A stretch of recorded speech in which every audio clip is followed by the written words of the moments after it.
Welcome to Scoop World Order. It is a happy Tuesday. I hope you guys are doing great today. We have a fantastic show for you guys. More Michigan. An avalanche is coming for these guys. The NCAA investigation is expanding. A lot of Buckeyes got rich in free agency. We're going to go through that. Spring break rolls on. These guys will be back in action a week from today into practice. So really excited about that. So we're going to get into all that. Big news. Our clothing drop is coming tomorrow morning, 8 a.m. It'll open up. We will post the link for it. Scoopfc.com will be the link. I'll put that everywhere that you guys, it'll be in the link of this page. It'll be on BuckeyeScoop.com. It'll be all over the place. So if you guys want merch, 8 a.m., the stuff is going to go fast. I'm telling you, if you want it, get it early. When it sells out, it's gone. So appreciate you guys. I think you guys are going to be really excited about some of the gear that we have. It's going to be really good looking stuff. We put a lot of effort into it. I think it's going to be really sharp, and hopefully everything will be there in time for the spring game. So that's the goal. It'll be about a 2-week turnaround. So if you guys enjoy this content, please leave us a like, click subscribe, also click that little alert bell. Again, we appreciate you guys so much for kicking it with us each and every night. It's going to be a big show tonight because you guys make it one as always. We appreciate all you guys do for Pay It Forward as well. Get the super chats fired up. If you have questions, again, this is a great time of the year for you guys to get a lot of stuff answered. There's not as much going on outside of free agency, obviously, with it being spring break. So it's a great time for you guys that want to learn football. Ask some great questions. I had to draw up the Bear defense the other day. If you guys have football questions that you've always wanted to know the answers to in terms of what does this terminology mean? What does this play? What does it mean when you say this word or power or double team or combination block or whatever? Ask it. Put it in the super chat. I will explain it as easily as I can. I'll make it simple. I do not try to overwhelm you guys with big words and dumb football jargon. I try to make it very simple so that everybody can understand it. So if you guys have questions in that regard, please send those into the super chats. Again, our Pay It Forward is going crazy. Signed up 3 more people today, so it is an awesome fund, and our board is popping right now on BuckeyeScoop.com. Nevada, more Michigan greatness. Again, the NCAA is expanding their investigation. It is very, very gloomy around Ann Arbor right now. Tell me a little bit about what you found out. You posted an update a few hours ago on BuckeyeScoop.com, where all of our news that we break goes first, usually hours before we podcast. But talk a little bit about what you found out regarding Michigan. Well, as we've talked about a bunch of times, the NCAA has been keeping the Big Ten up to date on the status of their investigation. And this has been kind of an ongoing process where they do this periodically, where they'll let them know of significant events, milestones, things that are accomplished, things yet to be accomplished, etc. And the latest one was particularly interesting in that the NCAA has let the Big Ten know that they've sourced new information. And I don't have what that information is, or was it related to letter of allegation number 1, aka the cheeseburger incident, or letter of allegation 2, the electronic surveillance, advanced scouting, largest on-field cheating scandal in college football history allegations. I'm not sure which one this was sourced to, but that they've unearthed new information which is going to require them to re-interview all of the Michigan personnel, coaches and admin, and it's causing them, because of the vast expanse of the allegations and the issues, they're having to allocate 2 new investigators to the investigation. So the Michigan NCAA investigation is expanding in scope, expanding in investigative power, and the NCAA is allocating more resources to it. And then here's the kicker on all of it, is that due to the existence of these 2 kind of complex, separate investigations, the NCAA has determined that Michigan has entered into repeat offender status, and that the LOA 1 and LOA 2 are going to cross, and that they will now be subject to whatever sanctions are allowed for repeat offenders. So pretty big news. The investigation expanding, more resources being allocated to it, and Michigan falling into a repeat offender. Now, I've been asked several times, is this, this information sounds like it's coming from a whistleblower. It sounds like it's coming from inside. Could this be Josh Gaddis? Could this be Mike Hart? Who could this be coming? And I just don't know. And on the show, we'll tell you when we know. We'll tell you when we think. We'll tell you when we don't know. And on that, I don't know. But Michigan, expansion, resources, repeat offender. Those are the words of the day for Michigan football. And as a Michigan football fan, that should be a very, very ominous update because nothing good comes out of any of those things. And there's just no way to spin it other than a very, very gloomy time ahead for Michigan football.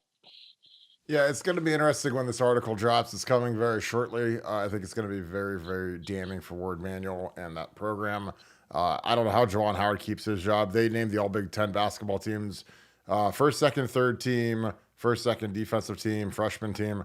Not a single Michigan player made any Big Ten honor, which is insanely bad. I mean, that's crazy because usually there's always like one token guy that you'll throw in as like the second team defensive guy or the third team guard or something who's like, maybe your senior captain or something. They'll get a token nod, but nothing for Michigan. Obviously, no. I don't think you read there. There was one. They was led there? in most sexual assaults. I think it was most sexual assaults. I was like, I can read. Allegedly. Allegedly. Well, Yes. I think that they have I don't know. It's going to be interesting to see what happens from it. I mean, I'm to the point where I'm sick of talking about Michigan, honestly, and hopefully they just get the ban hammer and we don't have to deal with them anymore. Again, like Mike Hart leaving, it's just crazy what's happened to that coaching staff and that program. Like I said, I don't know how these guys stay. Like again, if I'm Colson Loveland and I'm about to be a top 25-ish pick in the draft, like there ain't no way I'm staying for that mess next year. Some of these guys, I know that they say those who say I'll be champions, but they're already champions. It's like you might as well go enjoy your last year and go make some bread. Nevada, what do you project for the football season next year? Because we've gone over their schedule, and it's like I just think Jim Harbaugh saw that schedule coming. He saw the roster coming back. How bad is it going to get for the football team next year? See, this is another area where one of our slight areas of disagreement. To me, I can't get enough of the story. The story to me is absolutely so delicious and just so emblematic of everything Michigan. I mean, the fact that they set out and conspired to conduct the largest on-field cheating scandal in the history of college sports, and they pulled it off. They actually pulled it off. Fredo Harbaugh, went to Daddy and pulled this thing off with Stallions, and just the audaciousness of the plan, and just the fact that Jim Harbaugh would just feel so comfortable lying to the NCAA repeatedly.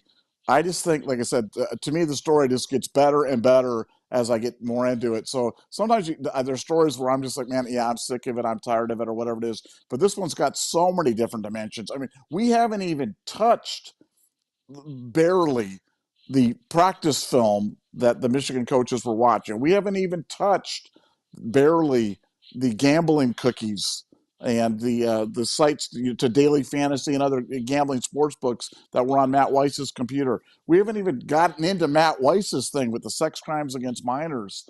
We don't really know what the full extent of that was all about. So, I mean, to me, this story is it's the gift that keeps on giving. And as horrifying as it is, it's like one of those car wrecks you just can't look away when you're driving by. I think it's great. And as for next year for Michigan, they're gonna be in a lot of trouble, man. And it's funny with this whole NFL draft thing, where you've got JJ McCarthy is now the belle of the ball. JJ McCarthy is like the golden child, the new kid in town, the hot girl that moved in from Pensacola or whatever it is. And I mean, maybe JJ McCarthy really was that good, but if that's true, then boy, in 2024, they're really going to miss that guy because maybe his transcendent talent and everything else covered up for a lot of other things. So if he was really as good to be merit a top 5 pick, top 10 pick, whatever it's going to be in the NFL draft, then how are you not going to feel that blow? Let alone you've talked about the 5 offensive linemen being replaced and the big losses they have on both sides of the ball. But I mean, if McCarthy really was all that, then they're gonna feel it. They've got a brutal schedule, and I just think like I said, I've said I put my money where my mouth is. I think under 9.5 wins for them is easy money. This is 9.5 in the regular season, 9.5 wins under Nevada is betting that all day and twice on Tuesday. I think it's easy money. Yeah, it's gonna be bad. I mean, the schedule's brutal next year. I mean, they got Oregon, SC. I mean, they got Texas week 2, and Texas is maybe the best. I mean, if they're not the best team, they're top 3. I think it's Ohio State, Georgia, and Texas are the 3 best teams in my opinion. Oregon's right there, so they got to play basically 3 of the top 4 teams in the country next year, in my opinion. And it's gonna be nasty. It's gonna be brutal. And again, I think Jim Harbaugh. He's slick. I think he's sly like a fox. He knew what was coming. He got his title, and he got out of Dodge before the hurricane hits. And again, I'm excited about it. I'm starting to get some super chats. We're going to get through these right quick. Word on the team up north, the cheating article should be dropping any day now. So a lot of these guys are, I think, getting nervous around Ann Arbor. I think a lot of the beat writers are getting nervous around Ann Arbor. You have to understand, like, something that a lot of people don't get is when you run a website, a message board. Like, we run BuckeyeScoop.com. Like, Nevada and I are co-owners of BuckeyeScoop.com. Like, our livelihood depends on Ohio State being good at football, period. Not basketball. Nobody cares about basketball.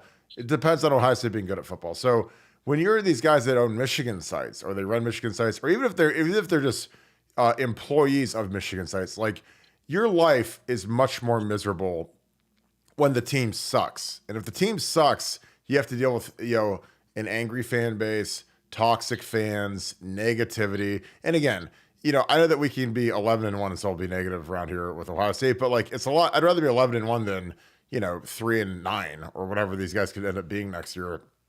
So, like, when you're these beat writers and these site owners, and all of a sudden you see this Scud missile coming at you, man, it's not something that you look forward to, because again, I've been through good seasons. I've been through bad seasons. I've had to get on the message board the day after we lose by 3 touchdowns to Michigan at home, like we did 3 years ago. And again, there's a lot of people that cover Ohio State that are cowards. And when they have that bad loss, you don't see them on their websites. They run, they hide. But Nevada and I, we get on the next day, face the music, try to calm people down, get kind of say, hey, this is what happened.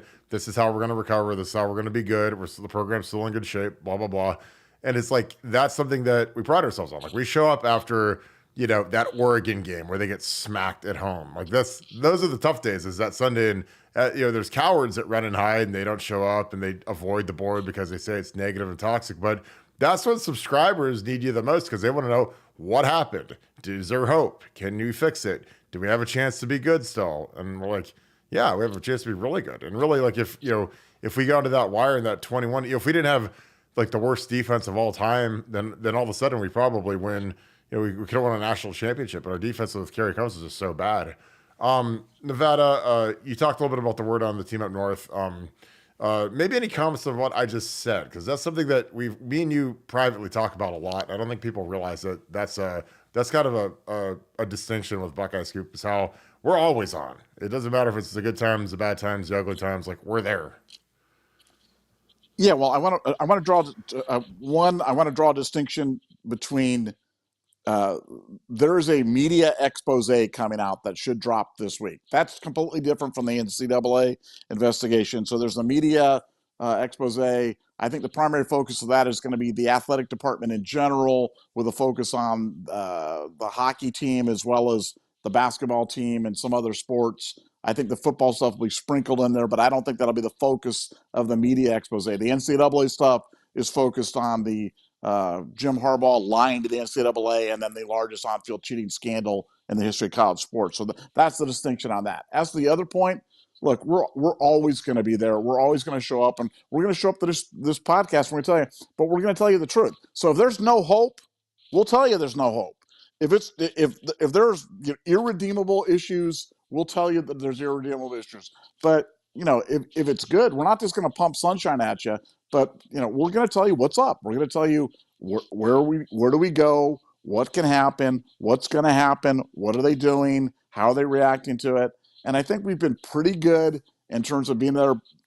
We're pretty good in terms of predicting the future. We're 100% good at showing up and talking about it. And like you said, that's a core value of ours, and we'll always do it, and we'll always be here to kind of give you our perspective on it.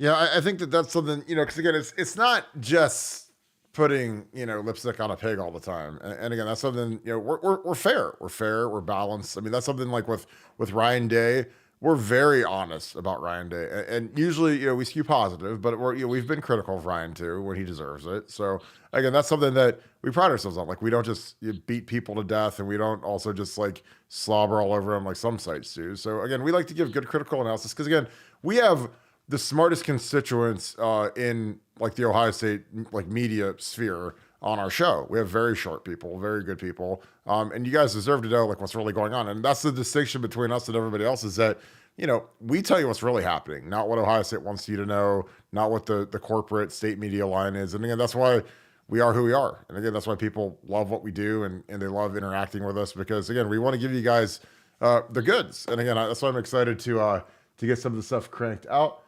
My boy, Josh Dillon, thanks for the dues. So, oh boy, it's that time of the day. Nevada OH. I-O. I don't know if that's because our show starts or because Kucherov just scored another goal. Not going to lie, Josh, when I was at the Blue Jackets game with my kid the other day, I thought of you when I saw Nikita I think he's second in the league in scoring behind Austin Matthews. So he is balling. And I always like looking at the Nikita Kucherov thing on your AVI. Tony Turley, what is up, brother? Appreciate you, my man. Thanks for being an Ultra member. Thank you for being a Scoop Hall of Famer. Thank you for the 20 as well. The existence of the impermissible scheme is proven. My bad person for hating the cheating. I don't know if there's an extra C in there. Nevada, TCCUN, the cheaters up north. It's a family show, so probably, well, let's go with that.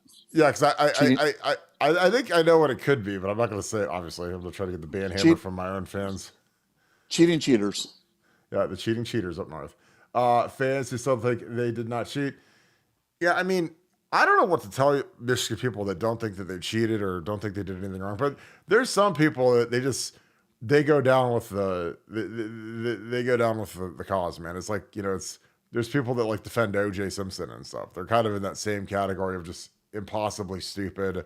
All the evidence is against them. The walls are caving in. It's getting ugly, but they just can't bring themselves to believe it. And again, there's, I've seen instances where I've seen bad, I've seen good, and if you can't distinguish it, or you're just that blindly in the know. And again, it's a lot. And we don't talk politics out here, but it's not like politics. Like, there's some people, they'll defend somebody no matter how bad or how terrible they are, just because they're just blind towards it. So that's kind of how Michigan fans are right now. And again, like, this expose is going to be bad.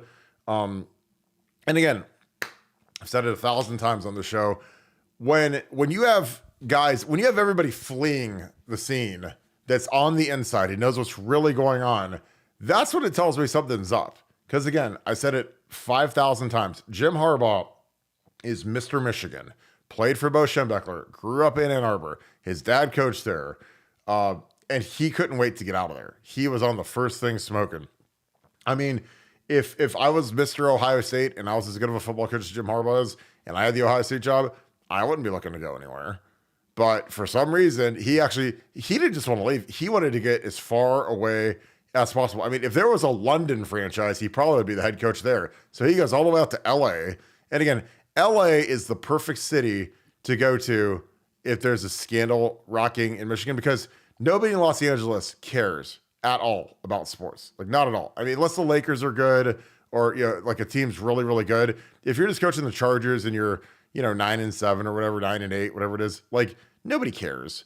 It's not like being in Ohio. It's not like being in Michigan. It's not like being in like in the Midwest, where sports, the fanaticism is so much different than it is on the coast. And I think that's something that's going to be appealing to them. Again, like I was out there. I mean, I had a really good friend and offer me tickets to USC versus Colorado Buffalo games years ago when Juju Smith-Schuster and I think that Darnold and stuff. And I was, walking around Manhattan Beach, and I was like, why on earth would anybody ever go to a football game when you can walk around Manhattan Beach and it's like 65 degrees, sunny, beautiful? The last thing on earth I'd ever want to do is go watch a football game when I'm out here. And this is when I was getting ready to go on vacation. I was with Kim. We're flying to Hawaii. And I was like, yeah, let's just go walk the Strand and have an ice cream cone and a coffee and like enjoy life. And yeah, so that's kind of like, it's like a whole different mentality out there. So for Harbaugh, I think it's perfect, because I don't think anybody's going to care about him out there. He could be the biggest cheater in the world, complicit, and no one's going to care. Not out there. Nevada, your thoughts. The existence of the impermissible scheme is proven. Is Tony Turley a bad person for hating the cheaters, the cheating cheaters up north, and their fans who still think they did not cheat? Well, yeah, I know he's not a bad person. I completely agree with him, and it is interesting that it proves the old adage that some people will just argue anything, because like this is what's known as in the legal parlance as a fact not in dispute. The fact is they cheated. Everybody knows they cheated, and the NCAA knows, and the fact that the NCAA is taking extraordinary measures of calling it out and directing it in the middle of an investigation to the Big Ten. Is pretty stunning, really. But Harbaugh wins the national championship, and like you said, could not get out of there fast enough. He like the stuff. Oh no, he's back at Schembechler Hall. He's gonna sign the extensions on his desk. He's gonna sign it. We're like, no, he's not. He's not signing the extension. There is no extension. This is all just kabuki theater, and he's going to the Chargers. And you can go on Bet Online or DraftKings right now, plus 350, and bet it. Nevada, and I said it 100 times, like, guys, he's going to the Chargers. He's not staying at Michigan. Oh no, he's going to stay. He's staying here. No, that was never, ever, ever going to happen. And like you said, it's because he knew. He knows what's going to happen. He knows how bad it's going to be. And, he wanted to get as far away. He wanted to get out of the NCAA as quickly as possible. And he did. And then he gutted Michigan on the way out. So took all the staff, took the strength and conditioning coach, took the coordinator. I mean, man, he showed no love to Michigan when he was out there, and like I said, the whole scandal is just delicious. I can't get enough of it. And today, when I saw that, it just gave me a big smile because I feel like finally some justice is being done. Yeah, I totally agree. I think it's gonna be fun. Like I said, it's gonna be interesting. I mean, he lost Austin Eckler yesterday. They haven't really done much in free agency, so not really surprising. They got Gus Edwards, so he basically stole his brother's running back to the LA Chargers. MSG 1776. Appreciate you, my man. Thank you for the 20. Love you guys. As I said, you are like the Pat Kerwin, who's a great insider of college football knowledge. Regarding Scum, that team up north, additional investigations. I hope this doesn't delay the hammer falling on these punks. Nevada OH. I don't think that there's any delay. I just think, again, said this a million times, like the NCAA moves like the Titanic. Like it is a slow moving deal. They got to get everything in order. They got to go through a lot of documents. I mean, who knows how much stuff they pulled from wherever, but it's none of these things ever are fast. It was like with the trust. Again, I lived the Trussell thing. The Trussell thing, it all popped in like December. They suspend, like, it was the dumbest thing I've ever seen. They don't suspend Terrell Pryor and DeVere and Mike Adams and Solomon Thomas and Boom. They don't suspend them for the Sugar Bowl, but they suspend them for like the beginning of next season because, again, money rules the world, and it especially rules college football, where they're not going to have Joe Bowserman going against Ryan Mallett in the Sugar Bowl, and we get dog walked by 50 points, because that's not good for TV, and it's not good for the honks in New Orleans that control the Sugar Bowl. They don't want to see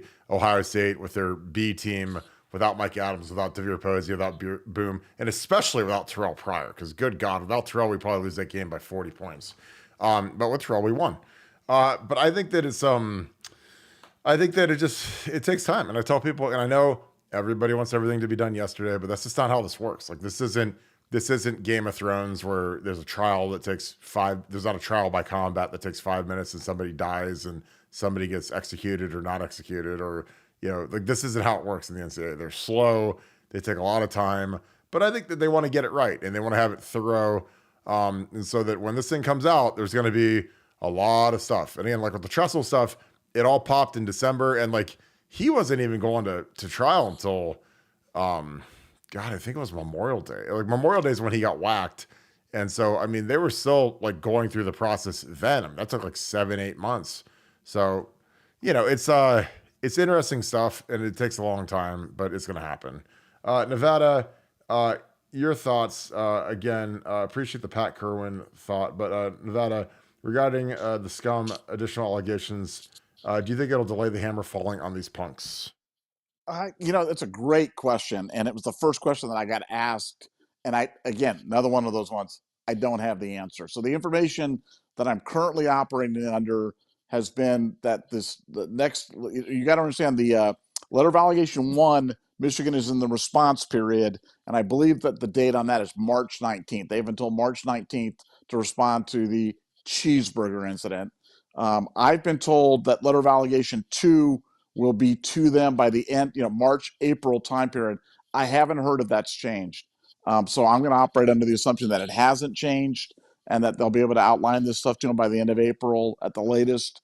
But if it does change, I'll let you know. Like you said, timing these things with the NCAA is tough. These investigations. I mean, it's straightforward. The Trussell one was really straightforward. I mean, think about the complexity of this one. I mean, you've got dozens and dozens of people involved in this illicit scheme, and all the staff members and the head coach, and he's gone. And I mean, it's the degree of difficulty on this one is way higher than the Trussell one, because Trussell, this investigation was going on. He was still an employee of the university and obligated to cooperate. So the Michigan one certainly could take longer, but I haven't heard that it will. But it's a great question, and I'm going to continue to monitor when we think that's going to come on out. Yeah, and again, it's just hard to predict when it's coming, but they're working on it. And again, this is a moment in time when the NCAA can make their mark again, prove they're relevant. ZCM, thank you again for being on here every night. Again, you're a great member to this chat. Thank you for being a Scoop Ultra member as well. Thank you for the 5. Is it true that Bo got to heaven and asked God why Woody had that huge OSU mansion, and God said, "That's mine"? Could be. I'll let you know when I get up there one day. But I think I love the Woody and Bo stuff. I mean, it's interesting. Those guys had one of the weirdest relationships, because I do think there was genuine hatred there at some times, and I think that there was love there at other times. And I think deep down, like they loved each other. But it's just, when you're on opposite sides of that rivalry, it's hard. Because I mean, it's not like Ryan Day and Jim Harbaugh where they just absolutely hate each other, or even Urban Meyer and Harbaugh where they hated each other. I think that those two actually had some, because they work together. It's different than all these other guys that are just literally from different sides of the world. But what do you think, Nevada? Is it true that Bo got to heaven and asked God why Woody had that huge OSU mansion, and God said, "That's mine"? Yeah, no, I agree. I love the Woody Bo stuff, and it's funny because you talk about this, how when you played, how you developed like a genuine hatred for the opposition, and when it was over, like you didn't go out there hobnobbing with them, and like everything was okay and stuff like that. And I never played at the same level, not anywhere near the level that you played at, but I felt the same way, Kirk. I absolutely hate when I played people. I hated them. I wanted nothing to do with it. I wasn't going to be buddies. I wasn't going to be friends. So I can only imagine how Woody and Bo felt about each other, because this long-standing relationship.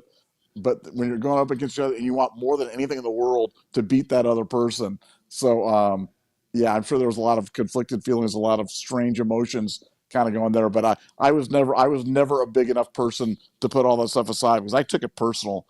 When I lost, I took it. It was a personal affront, and I hated every minute of it. And I think that's why I've had a modicum of success in my life, is because failure was just such an unacceptable outcome for me that I willed myself not to have it, because I hate losing. Absolutely despise it. Yeah, and and again, there's different ways to do things. There's different strokes for different folks. I don't mess with people that I'm in competition with. I really don't. Like, I'm not friends with them. I don't want to be friends with them. I don't want to know their families. I don't know anything about them. All I want to know is that I want to beat them into the ground, and pulverize them. And that's what we do. And that's what I've done my whole life. And that's fine. Like, again, I'm not out there to be buddies. I'm not out there. A lot of these guys like to go out and give each other kisses and hugs and after the games and pray and all that stuff. But like, I couldn't do it. And again, maybe I'm a bad guy, and maybe people don't like that, but I want my guys to be like me. Like, I want my guys to run with my guys, and we're like a pack of wolves. And when we run up on somebody, it's ugly, and I don't, and if someone is homies with somebody that, doesn't like me or is an enemy or whatever, it's like, I don't really count that person as a friend. And this is how I'm wired. And again, so that was like, when I played, it wasn't, I wasn't out there to be buddies. Like, I mean, it was either my kids get to eat or your kids get to eat. And so my kids are going to be eaten, not yours. So that was always my mentality when I did that kind of stuff. And again, maybe that's just wrong or whatever, but Tom Brady feels the exact same way. Like, that's why he did a big speech. It was a TED talk, and he talked about how, the new generation of players are different because they're all, everything is so much easier. Everyone's Instagram buddies, and they go out and they hang out and they give each other, big hugs and kisses every day and stuff because everything's like smaller. Everything is player centric. It's not team centric anymore. The college football is still pretty team centric. And again, you need guys that are going to like hold that stuff accountable. Because again, I'm not there to be friends with any of those guys. And again, now when I went to, like, for instance, like the Big Ten Media Day, when I was a captain my senior year, I went to Chicago, and I talked to Cliff Haverhill, and I talked to the guys from Penn State, and I didn't talk to the Michigan guys, but I talked to everybody else, and like they were cool, they're fine. Like I wasn't like on edge then when we're just sitting at like a banquet eating a salad. Like, that's kind of stupid. But when it came go time, there was no like hugs and kisses. And again, that's just me, And I don't know. This is how I was wired. And when we were out there, we were out to whoop them. And again, that's just how I was wired. And I think that's the right way to do it. Because otherwise you show weakness, and it's just not. I don't think it's great for what you're trying to get done. NJ Phil, thank you for the 5. I need a Cheating Cheaters Up North t-shirt. Probably next drop. I mean, I think we got this thing pretty locked in right now. I'm really excited about this thing. I think people are going to be really jazzed up to see some of the stuff, especially the hoodie looks great. Our t-shirt that says massive, because we use massive in pretty much every title now, which is great. The quarter zip, the white quarter zip is going to go really, really fast. So if you guys need that thing, you better get on at 8 a.m. because it is going to be flying off the shelves. Nevada, do you need a Cheating Cheaters Up North t-shirt?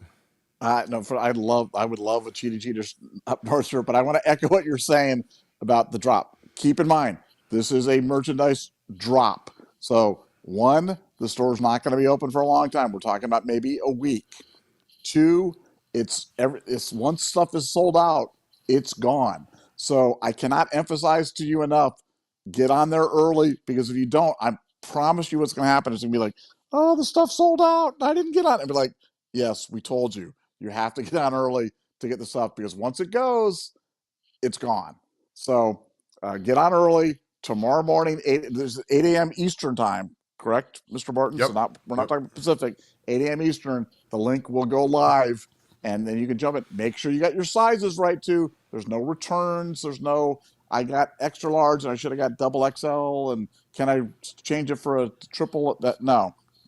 Get the sizes right. Go down to Dick's Sporting Goods, measure yourself up, but be on at 8 a.m. tomorrow for the merchandise drop, because stuff is going to go very, very fast. Yeah, and it's going to be fire. And again, we're doing the big meetup for Buckeye Scoop before the spring game. It's going to be at Buffalo Wild Wings on campus at Lane and High. I think that thing is going to be nuts. That's going to be a blast. So you guys want to get there early. We're going from 9 to about 11:30, about 2.5 hours. Walk over to the spring game together. Not sitting together, because I can't get enough tickets for everybody. But I think it's going to be an absolute treat. Everyone's going to get together. We're going to give some stuff away. I think you guys are going to have a blast. They're actually opening the entire place up a little bit early for us to accommodate us. They're going to open up at 9 instead of 10. So it's going to be crazy. I mean, I've got a ton of people already RSVPing. So, hopefully people show up and show out. But I think it's going to be a really good time. Nevada, we're about a week away from our next spring practice. What are you excited to hear about in a week 2 when they actually put the pads on? Well, look, we talked about the quarterback position and those battles. We've talked about the linebacker stuff. We talked about the right tackle position. I just want to see which young guys are kind of flashing. It's funny because I look at spring practice kind of being in almost 2 parts. And even though this is not happening, even though this is only a couple of pillow practices there at the beginning, I think, guys go away. They go away for spring break. They go to Miami. They go to the Bahamas. They go whatever. And some guys stay back and work out the whole time. And some guys just get on the grind, and they have a little bit more of an edge to them. They're a little bit more committed. They're a little bit more focused on the prize. And I want to see which young guys kind of jump out immediately in the practices, because they're going to get to hitting fairly soon. and that's what I'm looking forward to, because this is an insanely talented, deep team. Not a lot of position battles to talk about because we're so veteran and we're so deep. But I want to see who's battling for those second spots, who's kind of raising up in terms of doing it, and who put the work in over spring break and is ready to go when they get back. That's really what I'm going to be focusing on. Yeah, I think it's going to be interesting. For the drop, scoopfc.com. F is in like folding your clothes. Scoop. It was our initial Founders Club drop that we did 3 years ago. Some of you guys probably remember that. If you type in scoopfc.com, it'll take you to the store. It opens at 8 a.m. And I'm going to put this QR code on. So you guys need to let me know, does this work? This QR code is our QR code for our shop. You should be able to take a photo of it. But if that works, let me know. I'll put that in the chat. The store, again, it's not open yet, but if you guys are listening to this after 8 a.m. tomorrow, it'll be open. But we will post this on our Twitter, on BuckeyeScoop.com. It's going to be everywhere tomorrow. So you guys aren't going to be able to, it'll be on our Facebook group. It'll be everywhere. So if you guys want to get some gear, load up and get ready, because this stuff is going to go fast. I mean, people say they're going to buy everything, and we'll see. But I mean, they're excited about it. I mean, I've had people say, I'm buying everything in your store, and it's going to be, I think it's going to be awesome. I'm really excited about it. Yeah, for spring ball, I'm excited to see, how does the quarterback deal separate the next 2 weeks or so, with Devin Brown and with Will Howard? Like, how are the reps distributed? I think Will Howard's going to start taking more reps with the ones. Devin, obviously, has been doing everything with the first team. I think it's one of those deals. Appreciate you, Andy Joe. Andy Joe's in here. So yeah, the QR code does work, so that's excellent. I think that it's going to be really interesting to see how it all shakes out with the quarterbacks, because Devin, he's been here, he's been in the program. Everything he does is he's the first guy in line for every drill. He's the first guy to take the snaps when they go team drills. But that might change. Again, Will Howard is an older guy. I think he's being a little. He's being polite right now just because, Devin has been here and he did start here for a game last year. So, but does that change? Does all of a sudden Chip say, hey, Will, you're going with the ones today. You're taking 70% of the snaps, and Devin, you're going 30% snaps with the ones. Like, I mean, that's going to be the thing that's going to be interesting as it goes on.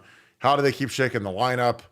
Again, there's going to be a surprise guy somewhere that hits the portal that can help Ohio State. How hard do we go after that guy? Especially if it's a tackle, left or right tackle, a premium position, D tackle. I think that we need to find that third D tackle, that third D end. Need to find the will linebacker. Really need to find who are our backup linebackers after, if CJ or Sonny. I assume Sonny will be the starting will. Is CJ the first guy in at Mike and Will? If something happens because I would imagine, if something happened to Cody Simon, he'd probably put CJ and Sonny in at linebacker, but does Gabe Powers usurp him and take that Mike linebacker spot? So those are the things I'm dying to see. And how do you find roles for some of these guys that are really talented that haven't really done anything yet? Like Lorenzo Salles Jr. is the guy that had a great winter. Sonny Salles was an Iron Buckeye, had a fantastic winter, but Lorenzo Salles Jr. was right next to him, and he's an explosive guy. Didn't play much last year, only played 4 games because of the redshirt deal. Does he have some sort of role as a returner? Obviously, his receiver at Notre Dame, he's trying to convert to corner. And it's tough because, with Davison showing up and Denzel coming back, what do they do with him? And there's a lot of guys that are kind of, they're year 3, year 4. It's time to get something out of them and see what they can do. We have another super chat. Karis Washington.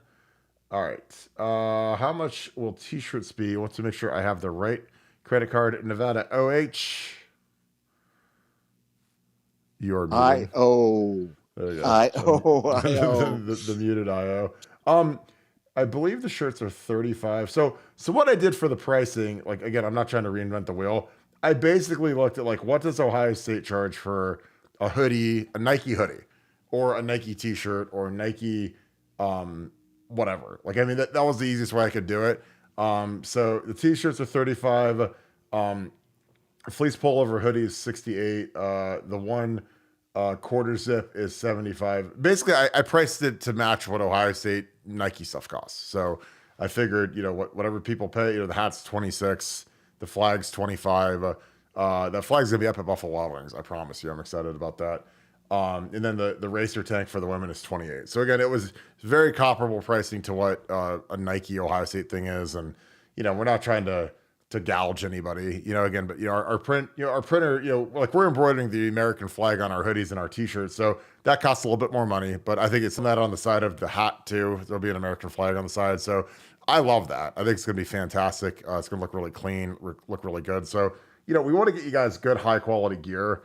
So it costs a little bit more, but it lasts longer. It looks better. There's really no downside to it, in my opinion. So yeah, but I'm super excited about this. I hope you guys like it.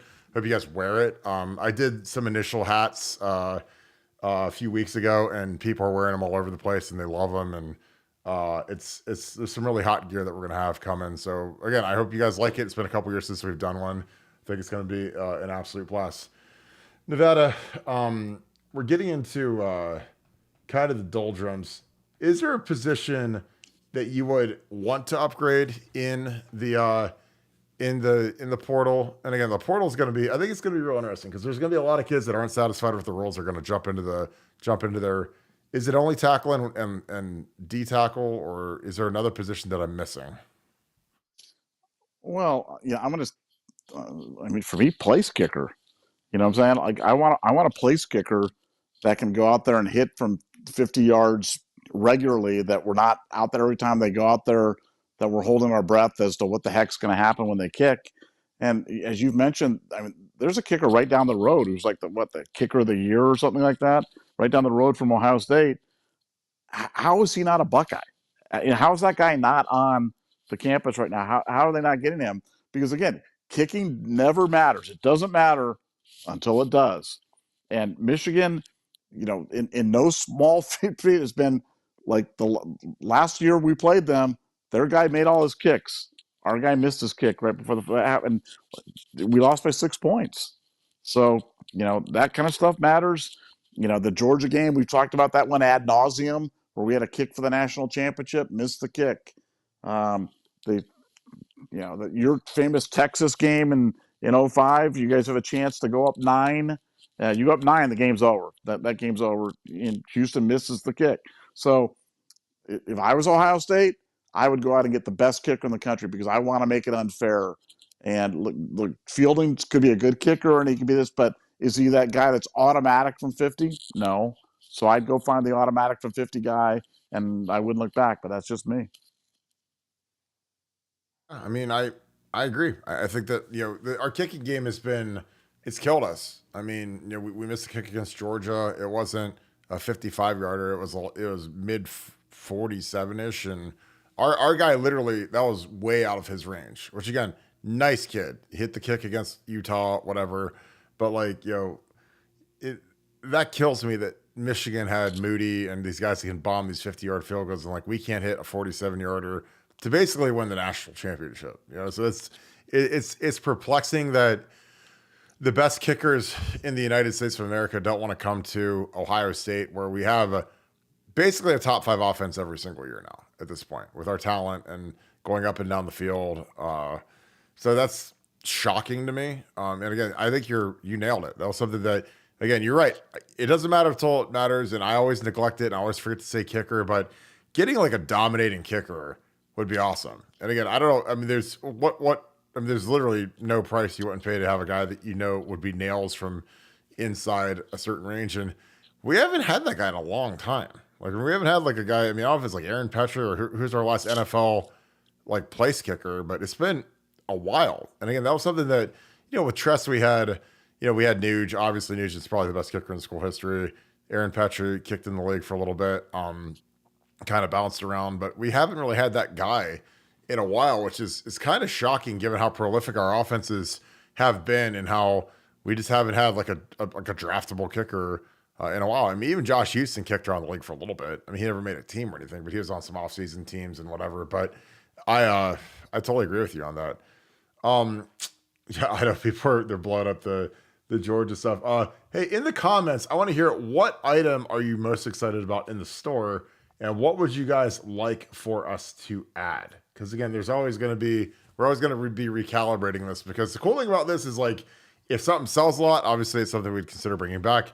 If something is a dog, then we don't. We've had stuff that literally, like, we've had one person, we sold one version of a t-shirt before. Not going to name names, but that absolutely happened, and it was pretty funny. Nevada, we won't talk too much about basketball, but basketball team's on a little bit of a tear right now. Any thoughts as we go into the Big Ten tournament? Well, coaching matters.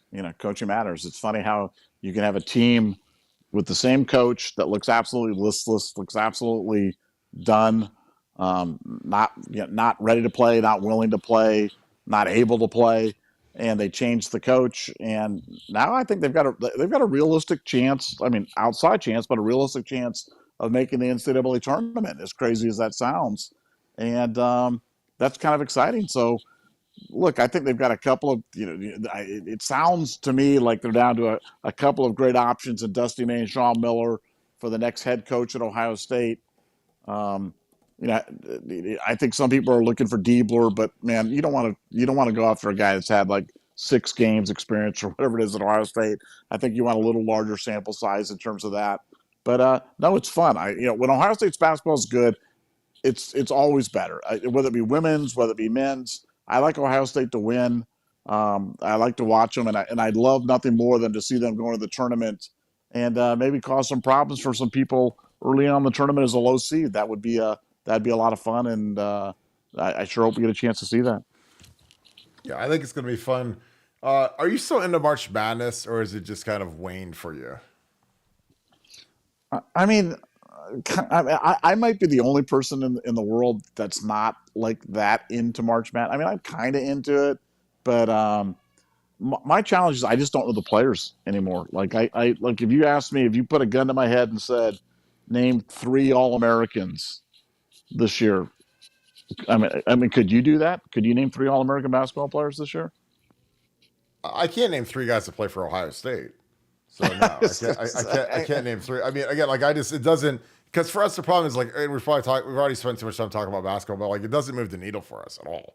Yeah, so that's why you guys wonder why we don't talk about basketball, is because people hit snooze when we do it, so we just kind of avoid it. But I I love when the basketball team does well, because I think it's better for the overall morale of Ohio State and our fan base. But does it matter to me at all? Not really. Just because like I said, it doesn't move the needle for us. I mean, we don't cover basketball at all. We do game threads on our site, but it's just not a big ticket for us. So really excited about it. But March Madness used to be way better when you had guys that's like Tim Duncan played for 4. I mean, the fact that Tim Duncan played 4 years of college is like the craziest thing of all time when you say that out loud, how good he was. But yeah, that's how it used to be. Elton Brand played a couple years. Like there were guys that were really good players that would stick around for 2-3 years, and that was different. Now it's, everyone's gone after a year, and a lot of the best players in the country come internationally, like Victor Wembanyama, Luka Doncic, they're not even part of the college game. So, but I like to watch it. I think it's overrated. I think it's really overrated, but it's still something to watch to get us until our next part of football season. We got a couple more super chats. Nevada, you're muted as well. David Dickerhoof, thank you for the 5. Nevada, remember the Coon brothers, Dick and Ken, R.I.P. Ken, 12 years older, terrorized me as kids. We were neighbors. He was a wild man. Nevada, do you remember the Coon brothers? Oh, absolutely. Definitely wild men. Definitely, yeah. Crazy guys for sure. Wow. That's those are blasts from the past for sure. Yeah, good players, wild men. There were a lot of wild men from back in the day. Again, I think a lot of the guys that played 60s, 70s were just crazier just because they could be. Like there was no social media, there wasn't camera phones. Not everybody is an investigative journalist like there is now. So there's no internet. So guys could be like wild things. And like some of the stuff that some of these guys used to do back in the, like these old timers told me some stories, and I'm like, you'd be thrown in jail. You'd be on TMZ. It'd be the nightly news. It'd be everywhere.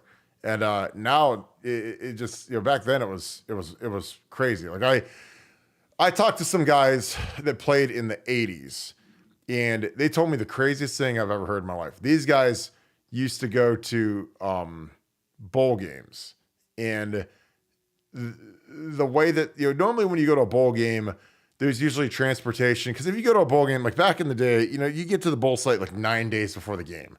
So the first few nights, like you have no curfew, or your curfew is like 3 a.m. or 2 a.m. or so. Trust will let the guys go out and get wild, go out and drink, have some fun, do whatever. And like there was always like transportation shuttles that you could call, and they'd come pick you up and take you to wherever you need to go, take you to In-N-Out Burger, take you to out on the town, whatever. And so, but what they used to do in the 80s is they used to rent cars for the players, and they would literally rent the cars, and the upperclassmen would have the freshmen drive them around to all the bars. And then they take the freshmen in, and they would get them, pretty hammered, lit, and then these kids would have to drive them home and stuff. And I was like, that is like just an absolute insane proposition. But that's how they did it. Like they said, hey, they just hand out car keys to, like the seniors and the captains and a couple of cars to every position group. And I was like, that's really how you guys used to do the bowl games, and that's how they did it. And that was like I was like, talk about like liability, because you gotta understand, like I've got a big insurance background. So it's like, talk about liability. Like you're giving a bunch of drunk 18-year-olds keys to go drive around a bunch of 4 or 5 players at a time doing God knows what. And I was like, that's insane. So again, you talk about like Kenny Kuhn being wild. I heard some stories from God bless John Hicks. He told the greatest stories of all time. But I was like, I couldn't believe some of the stuff that these guys did back in the day. And there was no investigative journalism back then. So it truly, truly was the Wild West. And honestly, God bless them, because those guys had basically carte blanche to do whatever they wanted when they were in Columbus, Ohio. And I was like, this must have been a pretty good life. Chris Schmidbauer, what's up, brother? Appreciate you, the king of the Woody Hayes Athletic Center. My boy Schmid, we were on staff together. Or I was a player when he was there. Thank you for the 5. Appreciate you, brother. Guys, good to be able to join us for the first time in a long time. You've been calling games, so that's awesome. Any chance that we see special packages for Devin Howard wins the job? Well, I think so. I mean, we did it last year. Devin, we tried to run Devin a little bit. Obviously, got him hurt against Penn State, I believe. But yeah, I can see a package for Devin. I mean, I think the hardest part is Devin can throw the ball, so it's not like he's just a pure Tebow, snap the ball, hand it off, whatever.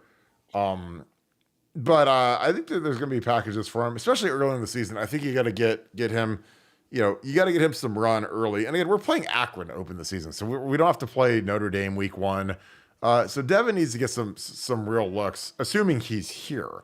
Now, again, I hope that the boats are all burned and he doesn't hit the port after the spring and he feels like he has a chance to win the job, because I think that for his optimal development, I think sitting behind Will Howard would be excellent for him. And then he takes over the last 2 years of his career and he's the guy, potentially, or he's going to have to fend off Julian Sand. But, I think it'd be good for him to stick. But again, these guys are as faithful as their options. If they've got a better option, God bless them, whatever, we'll survive. Nevada, any chances we see special packages for Devin if Howard wins the job? Yeah, for sure. And I don't think Devin's leaving. I really don't think Devin's leaving. And I know people say it, and I know that it's like, oh, it's just words and blah, but I really, really don't think he's leaving. So I will die on that hill, first of all. Secondly, look, it's not just the first week against Akron. Look at the beginning of our schedule. I mean, we're really not even threatened until the Oregon game. I mean, we're going to have, I think it's at least 5 games where there's virtually no chance to lose any of those 5 games. And so I would expect that Devin, or whoever the backup is, and I'm assuming it's going to be Devin, is going to get some burn, because Ryan Day and Chip Kelly are absolutely laser focused on the fact that they have to develop backups this year, not just as a recruiting tool, not just as a anti-transfer tool, but as we've never played a schedule like this before tool. We've never faced anything like this before. It's never been as long. It's never been as tough. It's never going to be as difficult at the end as it is this year, and you're going to need the backups. So I think our schedule sets up perfectly where we've got 5 unlosable games and then Oregon. And I think that'll give us plenty of time to get some packages in there, give guys a lot of burn and get some guys ready, because inevitably we're going to need them down the stretch. Yeah, I totally agree. Larry Daniel, thank you for the 5. Thanks for being a Scoop Ultra member as well. How many kickers on the roster? Why is the best mediocre? And are there good place kicking coaches? Why can't we get them? I have no idea why we can't get them. I think it's crazy.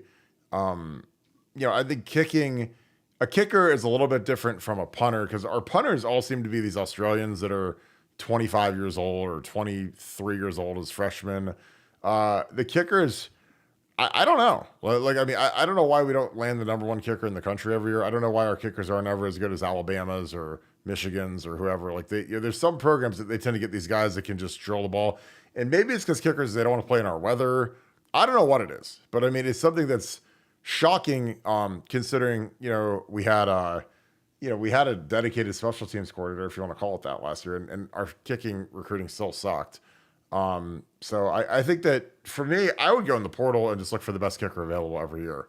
But it's just something that we've had to deal with because again, like it's cost us major games. Missing a field goal against Georgia. I mean, that cost us the national title. I mean, imagine the narratives around Ohio State right now. If we win that game, then we smack TCU and win the whole thing.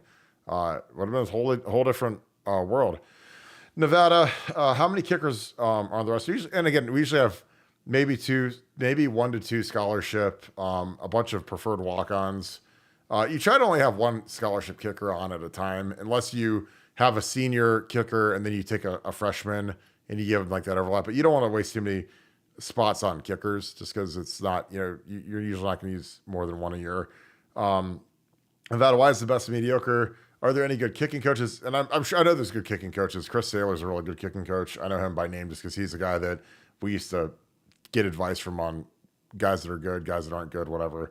And why can't we get them? Do you have any thoughts on that, Nevada? Yeah, I do. And look, the punters, you go get the Aussies. It's really simple. Go get the best Aussies from the Australian Kicking Academy. Like you said, they're old. They've played rugby. They've played Australian rules football. They're all grown men. They're all good guys, and they fit right in. And that's a no-brainer. Why don't we have good place kickers? Because we haven't allocated the resources to it. It's not important enough to. That is singularly the reason. It's kind of an afterthought. It's like oh yeah, and we need to have a kicker in this class, or let's get the best kid from Ohio. And it's not a focus. And the day that we go out of state and go out and get a really good kicker from wherever the really good kicker is, that's when you'll know that we're paying attention to it. But you know something? You get what you deserve. And we haven't put the resources into the place kicking part. It's always been an afterthought. It's always been, let's not waste that extra scholarship on that. Let's take that extra linebacker that's never going to play or whatever it is. And what happens when it comes time? A guy can't execute a 47-yard field goal, and we lose a national championship, and then we wonder why, and then we rinse repeat. So until we really take it seriously, until we really kickings matters, man. I mean, it matters, and I just think that we haven't paid enough attention to it, and I'll always believe that. Totally agree. I think you absolutely crushed that one. Nailed it. Sergio Soma, appreciate you, my man. Thank you for the 5. Nevada, could you explain the George Steinbrenner Yankee OSU connection again and the story about his ring? Thank you. You got this, Nevada? Well, yeah. I mean, George, obviously, huge Ohio State fan, deep Ohio State connections on both him and his wife's side. I got to know George through my experiences in minor league baseball. Had a great story where I was working with the head of the CEO of Yankee Global Enterprises, and they wanted us to run all their minor league baseball teams, and so he invited me down to a game to watch the Tampa Yankees play. And so I go down there, and he calls me like right before, and he goes, I don't think we're going to see George today. I don't think he's going to be out there. So I'm literally sitting in the stands all day in the sun, and it's about the 8th inning, and I've been like swilling beer and sitting there watching the Tampa Yankees. And Steve calls me on my phone. He's like, "No, the boss wants to see you upstairs now." And I'm like, "Steve, dude, I'm literally like sweating in my shorts, sweating, about 9 beers in." And he's like, no, come on up. So I come upstairs, go up there, and it was my first meeting with the boss. And he looked at me, and he got there, and he's got this big Ohio State ring on. I look at it, I'm like, nice ring. He goes, this is the only ring I wear every single day. And when I die, I want them to bury me with this ring because this is one of my proudest possessions is my thing at Ohio State. And he's like, so you're an Ohio State fan? I go, yeah. And he goes, well, why do you want to run these minor league baseball teams? Why can't I just do this myself? And I'm like, because I'm better than you in it. And he looked at me, he's like, oh, great. I love that attitude. So we had this immediate bond together as Buckeyes. He always had on his Ohio State ring. I would hear from him every few days if teams were losing or if things weren't exactly right. Somebody had a cold hot dog in Staten Island or whatever it might have been. So no, just a great guy, and it was no accident why they won because he just did not accept losing at any level. And that's why the Yankees are still the Yankees. With Hal and Hank, but they're not the same with George gone. He was 1 in a million, and I miss that guy. Yeah, he's a genius. $1.5 million donation to the band building is named after George Steinbrenner and his family. So, yeah, he's a genius. So, like, sometimes people are they hate the Yankees for whatever reason. I love the Yankees, and again, it's not because I'm not a baseball fan at all, but like George Steinbrenner is one of the biggest Ohio State supporters there was. So, when they win, then I feel like Ohio State wins a little bit. And again, I grew up going to Indians games. I love the Indians too, but I'm not like some of this. Oh, I hate the Yankees because they're the Yankees. I admired how they were ran, during his tenure when they were good, dominant, winning World Series. A dynasty. Obviously, they stink now, but I think that's more the fact that he's gone, and it shows what leadership does to a program. Real quick, Nevada, I want to touch on this. Your boy Nick Saban was in front of Congress today. And he has some really interesting stuff to say, talking about how college football isn't what it used to be, and they talked about having they do these Sunday dinners with the recruits or breakfasts or whatever, and he basically talked about how his wife approached him and said, "Why are we doing this?" Like they've always had these recruiting brunches at their house, and she, Miss Terry, who's obviously the most famous woman in college football maybe ever, said all they care about is how much you're going to pay them. They don't care about how you're going to develop them, which is kind of what we've always done. So why are we doing this? Saban said, which was kind of a red alert to me that we're creating a circumstance that is not beneficial to the development of young people, which is why I always did what I did. So, Nick Saban to me is kind of crying about, we got to pay these poor kids now. But like, to me, like, I love NIL because these guys had the Elephant Club paying Alabama players for, I don't know, 50 years. And now all of a sudden the field is equal. These kids can have some money. And he's crying about it. And again, I can't stand it because I love the fact that now we're competitive in this space after not cheating for basically ever.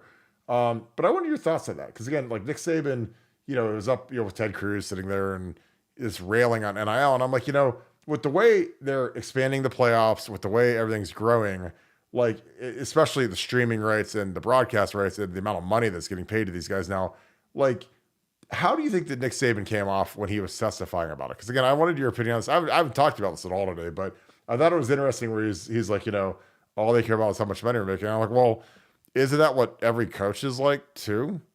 But I want your opinion on this.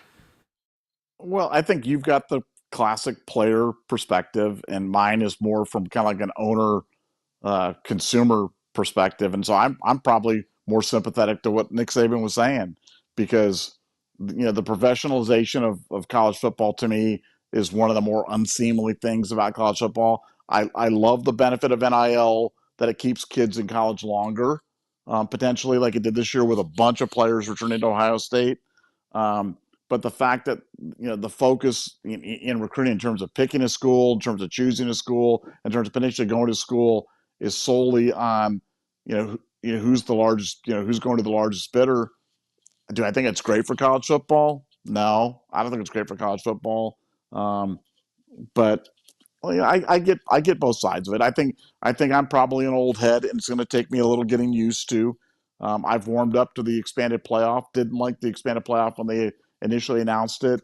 I'm probably warming up to it now, so I'm sure I'll warm up to NIL more as we kind of move along. But I found myself feeling like, look, Saban there's no agenda for him to say anything right now. It's like, whether Saban's going to say his truth. He's got $100 million in the bank. He's got a legacy of the greatest college football coach of all time. So he's got no reason to go up there and lie. There's no agenda for him to try to manipulate the system or move things back his way. So he's done. He's done. He's going to sit on the beach and count his money and commentate and do his thing. So I think in my opinion, what you heard from him is what he sincerely believes is that a focus just on money, a focus just on, how much money are you going to pay me to stay here to Alabama isn't great for college football, and it's going to change college football going forward. So I kind of understand it and kind of sympathize with it. Yeah, I mean, and again, I get that. And again, trust me, there's some things that I hate about NIL. Again, do I wish that there's a little bit more balance? I wish that there was a little bit more of a floor for some of the kids. Yeah. But there's also a lot of kids that don't deserve any money. There's kids that are lucky that really shouldn't even be on scholarship because they're not good. They're lazy. So I don't think everybody should get like some sort of a stipend. Like there's some people say, oh, everyone should get a flat number. I'm like, no, that's not, America. That's not capitalism. Like I think everyone deserves what they're worth. And you're worth what someone's willing to pay you. Like period, end of subject. But I like, the thing that changed everything for me is how much bigger everything's gotten from a salary perspective. Like the amount of money that we pay our coaches right now is completely asinine, but it ain't going down. I mean, we got multiple $2 million assistant coaches now. Ryan Day's not going to be making less than $14 million a year. Pretty soon he'll probably be making $20 million a year. So again, like, do I feel bad that Brandon Innes is getting a little chunk and JJ Smith and Caleb Downs? Nope, because nobody shows up to the stadium to watch the coaches. So I'm happy these kids are getting some money. I think it's hilarious that Nick Saban, because again, the biggest thing for me that I like about it is now we can pay players. Like Ohio State specifically can pay players. And again, I know I'm not stupid. I'm sure that there were players taking money when I played there and since the beginning of time at Ohio State. But I like that we can legally do it now because that was something that we refrained from. Cost us a lot of good recruits. The Bagmen were very active in the South, not very active up here. And now we literally can legally do it. So I love that because now we get Caleb Downs and we get JJ Smith and we get all these really good players that potentially could have gone elsewhere if there was no NIL. So I'm here for it. I love it.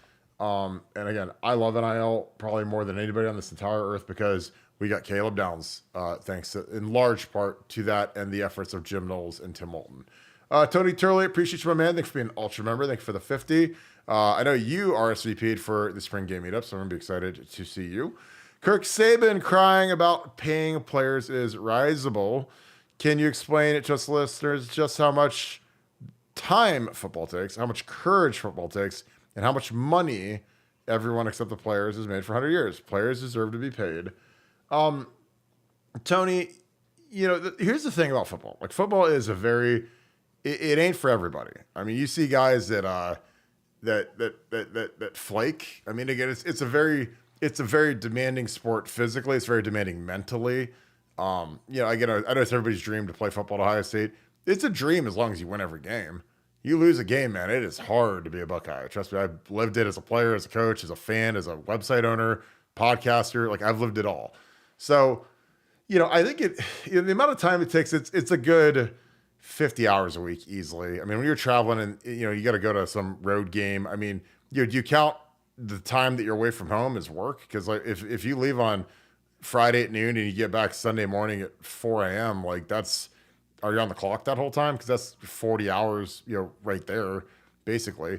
Then, you count your days at the Woody, you count your days getting treatment, you count, it's a full-time job. And the hard part about it is it's an exhausting job. It's not like it's not like you're sitting at a desk for 4 hours a day or 8 hours a day and you go home and you've got energy. Like when you get on football practice, like you're spent.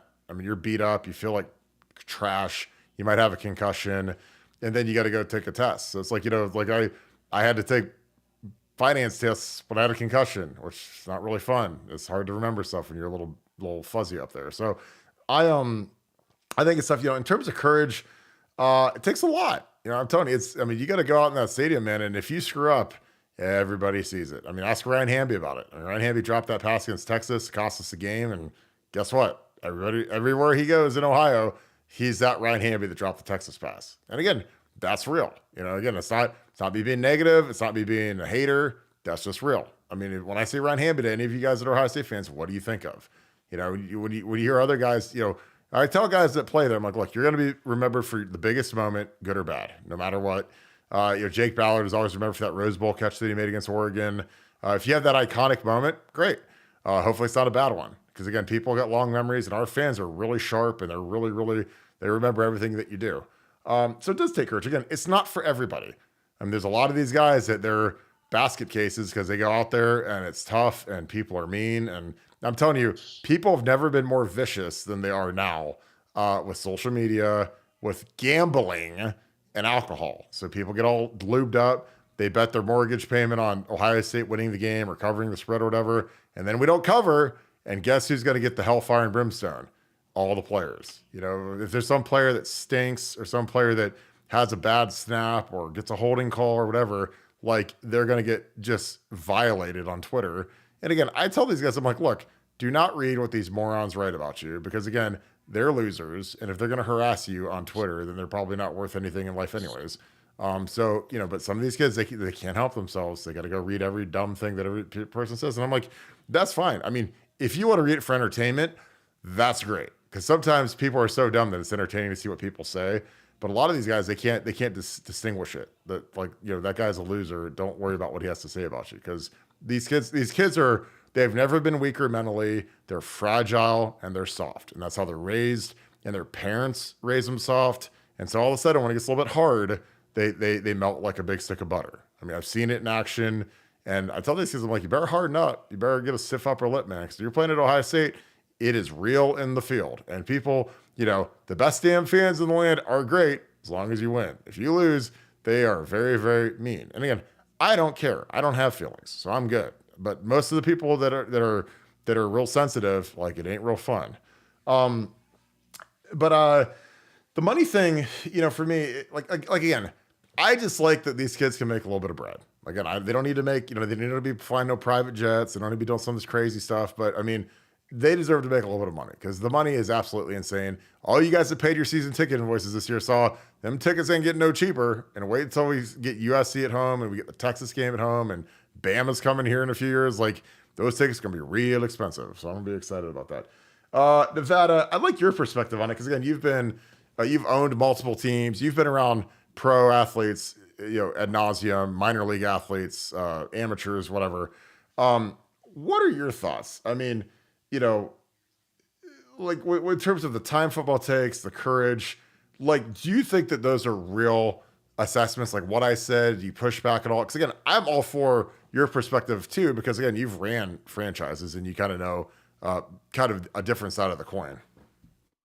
Yeah, no, I mean, look, I've stated publicly on the show that I do not know how any human being manages playing major college football and being a student or doing it. I mean, because it's like you said, it's 50 hours. It's 50 hours. I mean, I had trouble just managing college and a part-time job, so I can't imagine college in a more than full-time job on top of that. And like you said, with traveling on a Saturday night and you're not back till Sunday, and then you got to get up. I mean, I just with all that entails, I have so much respect for college athletes of all ilk. Look, the NIL stuff, and I don't want to go too far off on NIL because I think that I'd say, look, 95% of NIL is positive and good and stuff. The second mink coat stuff, and I know you don't like me saying that, but the second mink coat stuff and the private plane stuff bugs me. It just does. And but other than that, I think NIL is good. I'm glad guys get some money. I'm all for people participating in what they create. And if the players, like you said, nobody pays money to go see the coaches, but I've always felt that getting a scholarship to Ohio State is a benefit. There's a benefit there that you're getting in terms of doing it. So it's not like they're completely not getting anything. But I agree with you. I think the pendulum was so far over where if kids couldn't afford to eat well and to do normal stuff in college, I think that was kind of ridiculous, and that needed to be addressed. And if NIL addresses that, then that's terrific. And look, as an Ohio State fan and an Ohio State purveyor of a website, and believe me, I'm a fan before I'm the purveyor of the website because I live and die with Ohio State, sports. I always have my whole life. All this is good. NIL is good. Expanded playoff is good. Having it unfair is good. The transfer portal is good. Is it good for college football in general? Not sure. But as an Ohio State fan, bring it on because we're thriving. The business has never been better. And I'm talking about being a fan. The business of being an Ohio State football fan has never been better than it is right now, today. We've never been more on the edge of dominance and sustainable dominance as we are going forward. So with all the changes, we're thriving. So, hey, I love it. I always, there's a couple of things that, and again, I'm not jealous of anything in life. I'm never jealous of anybody, anyone, but something that would have been a great creature comfort when I played is, the proliferation of online classes is something that makes these guys, like some of these guys never go to campus anymore. I mean, and so like to be able to do that would have been amazing because you could literally train all day. You can work out. You're basically like an NFL player at this point because when you don't have to actually physically go to a classroom, you could work at night or whenever it sees you fit and just kind of build everything around football. Like when I was there, I had to go to like a physical classroom for every single class. I think I took 2 online classes. And honestly, I hated online class because I miss being social. Like I don't like just talking on a message board on a, in a thing. Like that's what I had to do for like a couple online classes that I took. Cause I had to take a class during training camp just to finish out a credit. It was like a little easy 2-hour class, but I didn't like that. Like I like to actually go into class. I think that, the way these guys can do the nutrition, because their nutrition is a billion times better than it used to be. Like these guys have really good food now in the Woody Hayes. That's exclusive to football because the rest of the teams, they get food that isn't quite as good as the football team. They get carryout food from basically all the best restaurants in Columbus, basically like every day. So it's insane. So there's a lot of creature comforts that have been upgraded for these guys. So I'm really happy for those guys. I think it's a huge quality of life improvement. And they've got a lot of really neat stuff in the Woody Hayes for recovery. That is all like cryo chamber. Like I would have been in that thing every day. I love cryogenics, freezing myself. It's good stuff. But yeah, but no, it takes courage to play football because again, it's the only game where you can get maimed. I mean, you don't see guys getting CTE playing basketball or maybe baseball if you're a catcher. But like the amount that you deal with in football is tremendous because it's a very violent and physical sport. And again, not for everybody. So you got to be a little bit off kilter to play the thing because, there's a lot of guys that they get to be a little bit older and they ain't doing too hot. So thankfully I made it out in good shape. And I thank God for that every day, really. Now before you get to this next super chat question, just a quick question. When you went to the in-person classes, did you wear your jersey like every day and stuff like that to impress the girls when you went there and stuff like that? Or your helmet? Did you ever wear your helmet to class or anything?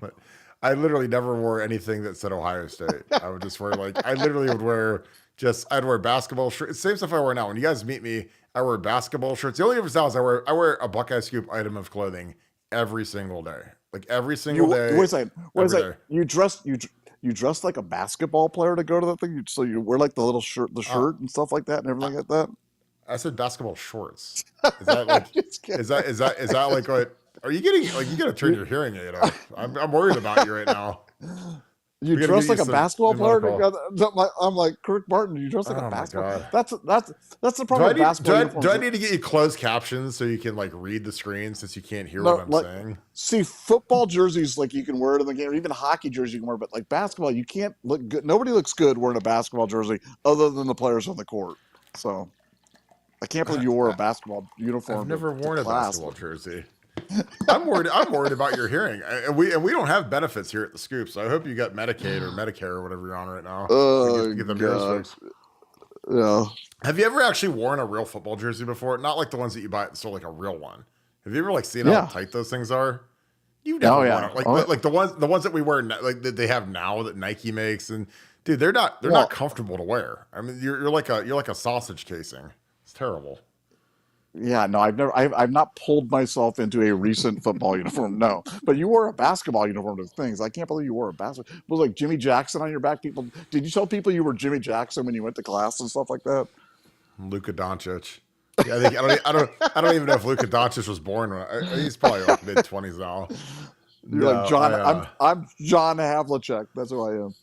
John Havlicek was good. I mean, there was a Yeah, statistic thing about between him and LeBron, and it's shocking how close he is to LeBron statistically. You know, LeBron's got more points, but if you look at the rest of the stats, like that guy does not get the due that he deserves. I mean, he was really good, and I'm talking NBA points. Really good player. Poohbeard12, thanks for being a Scoop Ultra member. Thank you for the 10. Excited to see our new Aussie punter hit bombs this year and crush teams with field position. I saw the video of him kicking the ball in the stadium with with his leg and not his third leg. Idiot. I know what you're trying to do, Poohbeard. It's a family show, dude. Nevada, OH. I-O. Yeah, I think it's going to be exciting. Poohbeard tried to slip one in on me until that. Not on my watch. I'm excited about the new punter. I hope he's good. Again, like he might have a monster leg as long as he can like angle it and not just kick it out of the back of the end zone. Because some of these guys have cannons for legs, but they can't. They just kick it out of the end zone. And there's nothing worse than your favorite thing in the world of Nevada is when you go for it on like 4th and 1 from like your own 50, and then you kick it out of the end zone and you net like 25 yards. And you're just like, why on earth would we ever do that? But your thoughts? You're excited about the new kicker. I mean, he's 6'7", so I mean, he's got to be, something. I hope. Yeah, I think the only potential knock is just time to get the ball off because there's nothing worse than getting a punt blocked because your guy's got a little hitch in his get along and they come after him and those things can flip games. But yeah, it'll be fun to watch him punt if you can get the thing off because the guys I talked to say he's got the strongest leg they've ever seen down there, and that's saying something in a land of strong legs. He's like the king of strong legs, so that'll be fun. Yeah, I totally agree. Roger Smith, thanks for the deuce, and thank you for being a Scoop Ultra member as well. Is merch limited? Yes, it's very limited. Explain. QB1 2025. I really want to say Julian Sand. I'm going to say Julian Sand. I don't care. It's my show. Julian Sand. Nevada, OH. I-O. Yeah, merch is limited. So this is what is called a drop. This is very popular with a lot of most of the popular like artists, singers, clothing brands. They do drops. So it's a 1-week drop. The store's open for a week.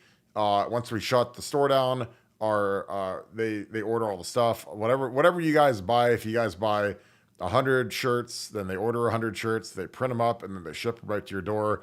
It's usually about a 2-week turn time. So if you guys order stuff tomorrow, it should be there at your house in 3 weeks or so. Because the store, we're not going to order everything until the last day. So we're going to have a 1-week opening of the store. And again, I'll remind you guys of this every single day. So you're not going to forget about it. But if there's certain items that you guys want, I will say that some of the stuff has limited quantities. You guys better order it the first day. And that is not me being sales guy. This is just being honest. Like because people, we're pulling some of this Nike stuff from the same pools a lot of other people. And when it's out, and it's back ordered. So it just kind of is what it is. So, but yeah, it'll be a 3-week turn time. QB1 in 2025. I'm going to go Julian saying Nevada. Who is your pick for QB1 in 2025? Well, just to be different, because I would probably go Julian saying if I didn't know what you were saying. I'm going to go Devin Brown. As my QB1 in 2025. I think by then he'll have years in the system, and but man, Julian Sand's good. But so I probably like your pick better than mine, but I'm going to go with Devin anyway. Yeah, I totally agree. Donald and Karen Rossbach, how are you guys today? You guys are the best. Appreciate you guys being Scoop Ultra members. Thank you for the 5. Is it true that I heard Gene Smith is going to be Michigan's new AD? Nevada, OH. I-O. Gene is retiring to Arizona, and hopefully won't be heard from again. So I just don't know why anybody would want that job, because it's like jumping on the Titanic as it's hitting the iceberg. Like, there's no point. That's going to be a depleted team. It's going to be miserable up there. It's going to be hard to. I mean, obviously someone's going to take it. Someone's going to want to be the AD at Michigan. It's a prestigious position, but that ain't going to be Gene. There ain't no shot. Nevada, Your thoughts on Gene Smith being Michigan's new AD? No shot. No way. Well, I mean, the good news is that Gene has demonstrated he's got such a ironclad lock on what the NCAA is going to do that, that might be perfect for him. You know what I'm saying? But no, I think Mean Gene has outlived his usefulness at Ohio State. I know some people like him, and I know that's going to make people, oh, Nevada, you're being mean. It's fine. I'm just going to leave it with I thank Gene for his contributions to Ohio State, and I'm glad we're on to the next chapter. And I wish Gene well in retirement and go have a great life. It's just not going to be at Michigan. Yeah, I am right there with you. Thank goodness. We'll wrap this thing up real quick. A really interesting, really sad story. I don't know if you saw this about Mark Coleman. Mark Coleman is in critical condition right now. And this is like one of those scenarios that you always live in your head. Hospitalized after saving his parents from a house fire. So his parents' house caught on fire. There's Mark Coleman. Prayers to this guy, man. He is a monster. UFC heavyweight champion. He was airlifted to a local hospital after sustaining injuries. There was a huge fire, and he ran into the house, saved his mom and dad, and he went back in to get his dog. His dog did not make it. But yeah, that's like one of those scenarios where you're like, when you're the man of the house, you're like, if the house is burning down and his mom and dad are in there, or your wife, your kids, whatever, like, of course you're gonna run in and go save them. You're just gonna let him be. So, but he got dramatic smoke inhalation, like a really, really terrible deal. So he's a beast. I've met him. He's a great dude. God, I hope he's okay. I mean, that is terrible, but he's fighting for his life right now. So prayers to Mark Coleman, man. Because have you ever interacted with Coleman, Nevada? Because I know that you did a lot of stuff with Tap Out and with UFC. Did you ever meet Mark? Yeah, he was one of our first guys that we had done a deal with Tap Out, and I was always kind of in awe of him. Obviously, given all the connections but just a truly terrifying guy in the ring, and just a tragic story. I guess we know how he answered the question about whether he'd have the courage to run into the fire. He definitely had the courage to run into the fire, and I'm praying for him, and hopefully a speedy recovery. Yeah, and for those of you that don't know, he was a heavyweight wrestler at Ohio State, national champion, first UFC heavyweight champion. I mean, he's a monster. He's in the UFC Hall of Fame. I've met him a bunch of times. Really good dude. Obviously, he was a monster in the ring.